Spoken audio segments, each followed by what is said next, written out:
திருத்தமும் வருத்தமும். பிறரிடம் உள்ள குறைகளுக்கு முழுக்க முழுக்க அவர்களேதான் காரணம் என்றாலும் கூட, அந்த குறைதான் நம் சினத்திற்கும் காரணம் என்றாலும் கூட, சினத்தினால் அவர்களை இதுவரை எவ்வளவு திருத்தியிருக்கிறோம் என்று பார்த்தால் ஓர் அங்குலம் கூட இருக்காது. அல்லது ஒருவேளை அவர்கள் நமக்கு பயந்து கொண்டிருக்கலாம், ஆனால் திருந்தி இருக்க மாட்டார்கள். நானும் முதலில் கோபம் கொண்டதில்லை. தவறு செய்யும்போது நல்ல விதமாக எடுத்துச் சொல்லியிருக்கிறேன். ஆனால் அந்த முறை சரிப்பட்டு வரவில்லையே. இனி கோபமும் கூடாதென்றால் அவர்களை எப்படித்தான் திருத்துவது என்று ஒருவர் கேட்பதாக வைத்துக்கொள்வோம். அவருக்கு சொல்வதெல்லாம் சினத்தினால் திருத்தம் வரவே வராது. சினத்தினால் ஏதாவது வரும் என்றால் அது வருத்தமாகத்தான் இருக்கும். மாறாக அன்பாய் முறையோடு பலமுறை கனிவாக கூறினோம் என்றால் அவர்கள் திருந்தவும் வழி இருக்கிறது. முக்கியமாக அவர்கள் மனம் புண்படும்படியாக கூறக்கூடாது.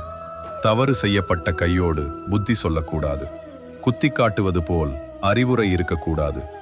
ஏன், தவறை சுட்டி காட்டுவது போலவும் கூட இருக்கக்கூடாது.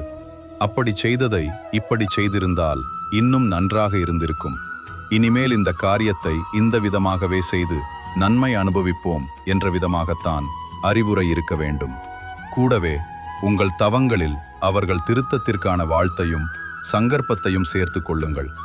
இந்த முறையில் சிறிது காலதாமதம் ஏற்பட்டாலும் நிச்சயமாக வெற்றி கிடைக்கும். எனவே பிறரை திருத்துவது எப்படி என்பது இங்கு முக்கியமில்லை. நமது திருத்தம்தான் முக்கியம். அருள் தந்தை.